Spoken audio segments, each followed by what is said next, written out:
ነበሩ ብፁዓን ሊቃነ ጳጳሳት አላየውም ግን ቢገኙ ጥሩ ነበር።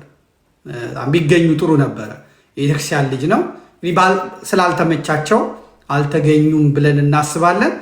ግን ከመምህራን ደግሞ ከወዲህ የማይባሉ ጎራ ይዛሉ። እኔ እሱማ መቃብር ላይ አልቆምም የሚል ሳይኖር እንዳለ ሁሉም ተገኝቶ ፍትሃቱን ጸሎተ ፍትሃቱን በጋራ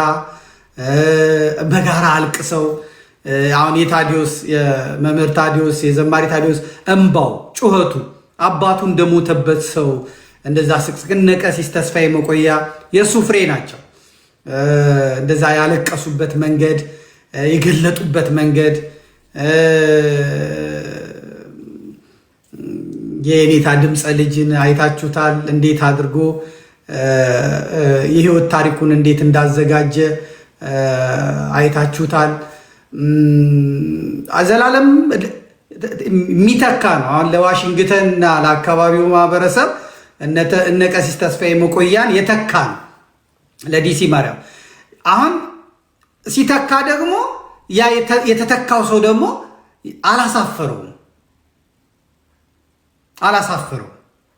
የተግባባ ነው። እሺ ማማ የመሲሁ ልጅ የምትላለች የኔ ንጽጽር ላይ የበረታሁት በዘመድኩን አነቃቂነት ነው። በነገራችን ላይ የማልደግፋቸው አንዳንድ ነገሮች አላችሁ። በሁሉ ነገርማ ማማዬ ልደገፍ አልችልም። ምክንያቱም ሰው መሆኔን ማወቅ አለባችሁ። ሰው ምሉ አይደለም፣ ሰው ፍጹም አይደለም እና የሚጠቅመውን ነው ከሰው የምትወስዱት። የሚጠቅመውን የማይጠቅም የመሰላችሁን በቃ ወደ ጋርቤጅ መክተት ነው፣ ወደ ትራሽ ውስጥ መክተት ነው፣ ወደ ቆሻሻ ውስጥ መክተት ነው። አለቀ። የሚጠቅም ነገር ካለው ግን መውሰድ። ለምሳሌ አንድ ሰው ብርቱካን ፍሬው ያምራል፣ ፍሬው ያምራል፣ ሁሉም ፍሬው ያምራል። ነገር ግን ፍሬውን ለመቅጠፍ ሲሄድ እሾክ አላቸው። ብዙዎቹ ዛፎች እሾክ ጉጥ አላቸው እና ያው የጉጡን ህመም ችሎ ፍሬውን ቀጥፎ መብላት ነው። አይ እኔ ጉጡ እሾኩ ይወጋኛልና ዝም ብዬ አይባልም። ፍሬውን ትወስዳለህ፣ እሾኩን እናንተን እዛው ጥሎ ትሄዳለህ። እኔ ላይ የማይወደድ ነገር እኔ ላይ ነው መቅረት ያለበት፣ ሌላ ቦታ መሄድ ያለበት። መልካም የሚመስላችሁን ጥሩ የሚመስላችሁን ነገር ማለት ደግሞ በሁሉ ነገር ምሉ ለመሆን ደግሞ አይቻልም። የተሟላ ሰው የለም፣ ፍጹም ሰው የለም። ሰው ፍጹም ለመሆን እግዚአብሔር ካላስቻለው በስተቀር አይቻልም። በእግዚአብሔር ዘንድ ደግሞ ፀሐይና ጨረቃም ቢሆኑ ንጹሐን አይደሉም። ስለዚህ ማንኛውም ሰው ካህናትን እኮ ልታዩ ትችላላችሁ። ከካህኑ የምትነቅፉበት ነገር ሊኖር ይችላል። ግን ከካህኑ የምንፈልገው ነገር አለ። እግዚአብሔር ይፍታ ይለናል፣ ልጅነትን ይሰጠናል፣ ቀድሶ ያቆርበናል። ምን ይለናል? እነዚህ ብርቱካኖቹ ናቸው፣ እነዚህ ፍሬዎቹ ናቸው፣ የሚጣፍጡት ፍሬዎቹ ናቸው። ካህኑ ላይ ያሉት ይሰክራል፣ ይወድቃል፣ ይላል፣ ይቆጣል። እሱ ደግሞ እሾሁ ነው። እሾሁ እኔ ጋ አይመጣም። የሚጠየቅበት ምን የሚልበት እሱ ላይ ነው። የሚገባውም ከነ እሾሁ ነው፣ ከነ ጥፋቱ ነው የሚሄደው።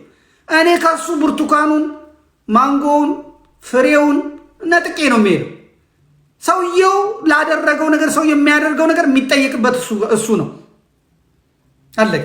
ዘመድኩንም ጋር ስትመጡ ማስቆም አለባችሁ እንጂ እኔ አሁን ለምሳሌ ሀገር ይንደድ፣ ሀገር ይቃጠል፣ ውጣና ድንጋይ ወርውር ምናምን ብል አንደኛ እንደው አድራሻዬም ተፈልጎ እጅ እግሬ ታስሮ ጠበልም አይደለም ሆስፒታል ነው መሄድ ያለብኝ።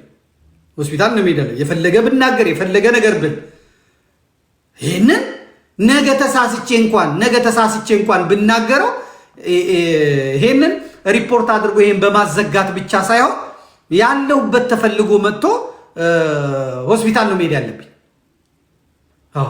ነገር ግን ደሃ ተበደለ፣ ፍርድ ተጓደለ ስላልኩኝ ንጹሐን አይገደሉ፣ ራሳችሁን ተከላከሉ ስላልኩኝ ይህንን መስማት ከሱ አልነበረብንም የሚል ካለ በሽተኛው እኔ ሳልሆን እሱ ነው፣ ያ ሰው ነው። ጠበልም አይደለም ሆስፒታል ገብቶ መርፌ መከታተል ማለት ነው። እና እዚህ ውስጥ እንትን አታድርጉብኝ፣ የጀመርኩትን ርዕስ ሳልጨርስ ማለት ነው። ምን ላይ ነው የዘላለም ላይ ነው ያቆየሁት። ዘላለም ተክቶ ነው የሚያልፈው። ዘላለም ተክቶ ነው ያለፈው። መተካቱን በምን ታያላችሁ? ኦኬ ዋሽንግተን ተጠራ። ከዛ በኋላ እዛ አገልግል፣ እዚህ ኑር ተባለ። ቪዛ አለው፣ የመኖሪያ ፈቃድ አለው። ከዚያስ የመምህር ዘላለምን ደግሞ የዕለት ትምህርት የሚፈልጓሉ። በአዲስ አበባ በአጠቃላይ በክፍለ ሀገር በአጠቃላይ የሚፈልጓሉ። እዛ ሳምንት ጠብቆ ዲሲ ማርያም ሄዶ ወይ እንደዚህ ምናምን ነው። ስለዚህ ለዚህ ቦታ የሚሆን ሰው ላምጣላችሁ፣ ፍሬ የሚያፈራ አመጣላችሁ። እነሱም እሱን አምተውት እንዳንተ ከሆነማ አምጣልን ብለውት ሄደ። የቀሲስ ተስፋዬ መቆያ መሄድ ያው ፍሬውን አይታችሁታል። እኔ ሄጄ አይቼዋለሁ። በአሜሪካ ምድር 19 ሄክታር መሬት 20 ነው እንግዲህ 21 አላቅም 30 የሚሆን አላቅም ባለፈው ተናግሯል። ያንን ሁላ ሄክታር መሬት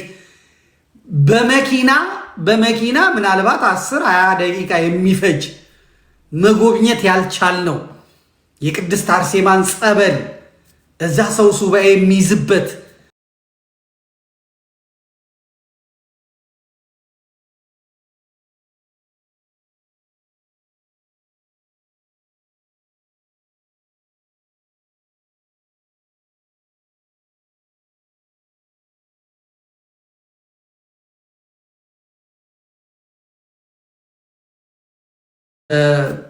ህማማት ላይ ነበር። እኔ ቀሲስ ሱራፌል፣ አባ ገብርኤል ሆነን እንሄድ ነው።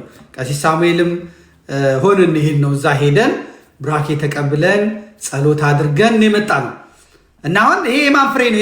የመምህር ዘላለም ፍሬ ነው።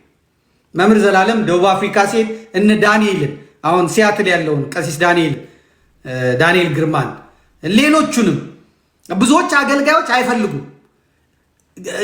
ከቢዝነስ አንጻር ስለሚያውጥ ይሄ ሰውዬ ቢመጣ ይጋፋኛል፣ ይሄ ሰውዬ ቢመጣ ህዝብ ይዝብኛል፣ ይሄ ሰውዬ ቢመጣ እኔን ዝቅ ያደርገኛል፣ ይሄ ሰውዬ ቢመጣ እኔ የማገኘውን እንጀራ ይሻማብኛል በማለት ለአገልግሎት እንኳን ሰው አይጋብዙ። አሁን መምህር ዳንኤል ግርማን እንመልከት። መምህር ዳንኤል ግርማ በእኔ ኑሩ ባለቤቴ ናት የምትጠራው። በጣም ነው የምትወደው። በነገራችን ላይ በጣም ከምትሰማቸው ሰዎች አንዱ የኔታ እሸቱንና ዳንኤል ግርማን ነው።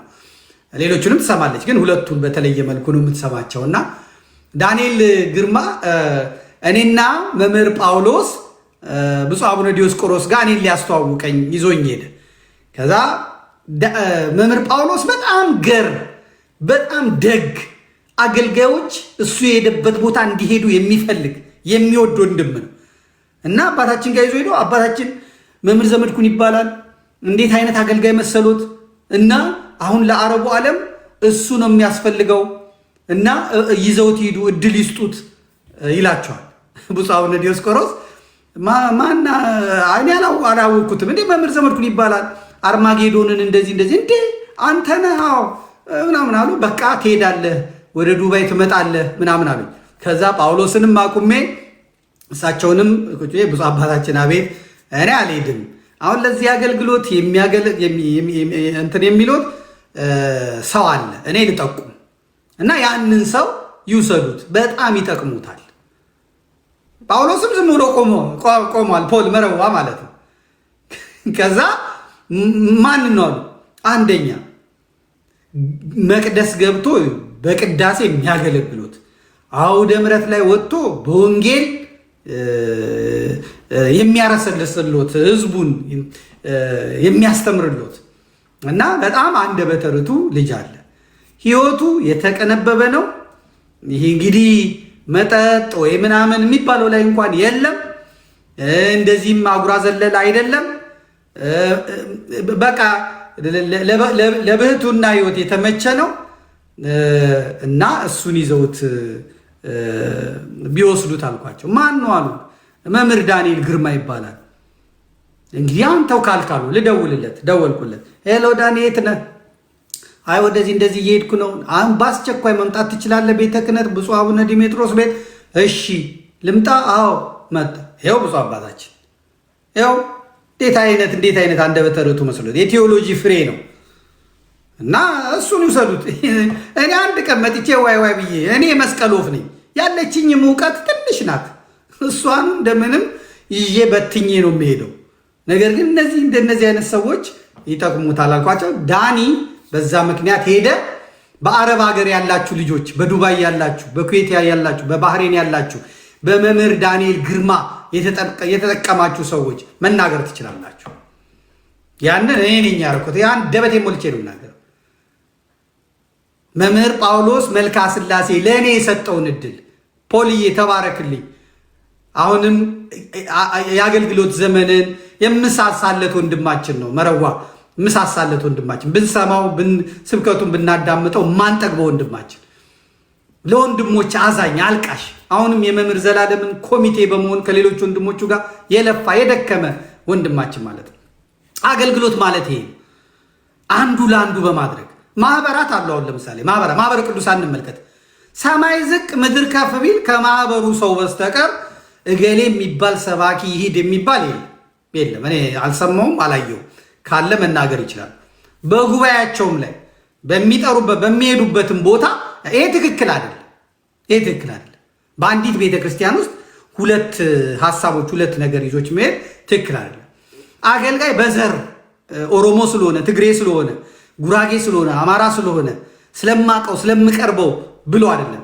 ይሄ አገልጋይ ቢሄድ ቤተክርስቲያንን አስከብሮ ራሱን አስከብሮ ይመጣል ወይ ብሎ መጠየቅ አለበት።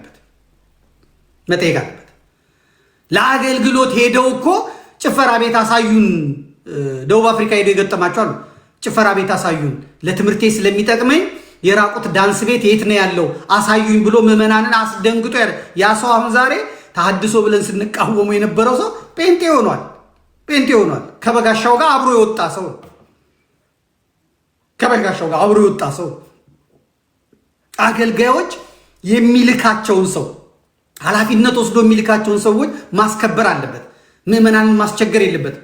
የምዕመናንን ኪስ ማየት የለበትም። የምዕመናንን መቀነት ማየት የለበትም። የምዕመናንን እጅ ማየት የለበትም። አንድ አገልጋይ ወደ አንድ ሀገር ሲሄድ ስንት ነው ሰርቼ የምመጣው፣ ስንት ነው ሸቅዬ የምመጣው፣ ስንት ነው አድርጌ የምመጣው አይደለም። አንድ አገልጋይ ወደ አገልግሎት ሲሰማራ ሲሄድ ስንት ነፍሳትን ነው የምማርከው?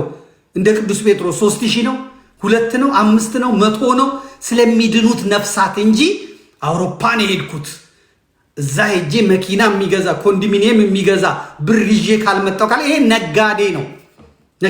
ለዚህ ነው አንዳንድ ሰባኪያን የፈለጉበት ቦታ ይሄዳሉ። አውደ ምሕረት ላይ ሲወጡ ስብከታቸው እንጨት ሰዎች እሱ ይሰብካል፣ እነሱ አቤት እግዚአብሔር እንደዚህ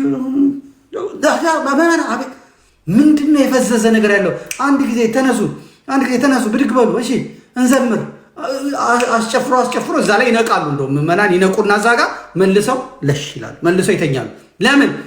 አገልጋዩ አንደኛ አይጸልይም፣ ሁለተኛ ተዘጋጅቶ የሚሄደው ለሽቀላ ነው፣ ለቢዝነስ ነው፣ ለትርፍ ነው የሚሄደው እና ቤተሰብ ካለው ልጆች ካሉ ለልጆቹ የሚገዛውን ወተት ሲሄድ ጉራውን እነንትናን ጋብዤ እነንትናን ጉሬባቸው ከዛ የሚያደርገውን ሰዓት የሚይዘውን ሞባይል የሚያደርገውን ጫማ ምናምን ያን አስቦ የሚሄድ አገልጋይ ያተርፋል። ሁለተኛም አይጠራም፣ ሁለተኛም አይጋበዝም፣ ሁለተኛም አይሄድም።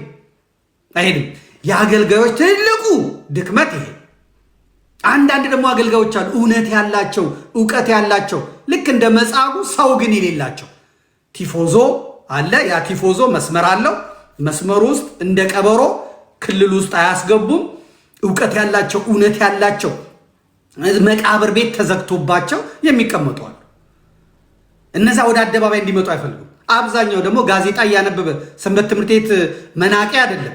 እነዚያ ብሉያትን ሐዲሳትን አጥንተው ባለሙያ የሆኑ ማህሌት ቢቆሙ ቀጥ አድርገው ቅዳሴ ቢገቡ አስደምመው አውደ ምሕረት ላይ ቢመጡ አስደምመው ባለሙያ የሆኑ ቀድሰው የሚያቆርቡ ክርስትና የሚያነሱ እነዚህ በመቃብር ቤት ተዘግቶባቸው ቲፎዞ ስለሌላቸው የሚበሉትም ማጣው ሰውነታቸው እየሸተተ ልብሳቸው እየሸተተ መንችኮ ይቀመጣሉ። ይሄ ደግሞ አፈቀላጤው ጮሌው ይሄ ንግግር ዲስኩር የለመደ እንትን የሚለው ደግሞ ኔትወርክ ስለሚዘረጋ በዛ በኔትወርክ መሰረት ይሄዳል። ተመልከቱ። 40 ዓመት የለፉ አገልጋዮች 50 ዓመት ዕድሜ ዘመናቸውን የለፉ አገልጋዮች በስራቸው 30 40 50 አይደለም 2000 3000 መምህራንን የአዲስ ኪዳን የብሉይ ኪዳን መምህራንን ያፈሩ አገልጋዮች አባቶች አሁንም አውቶቡስ ቆሞ ይጠብቃሉ።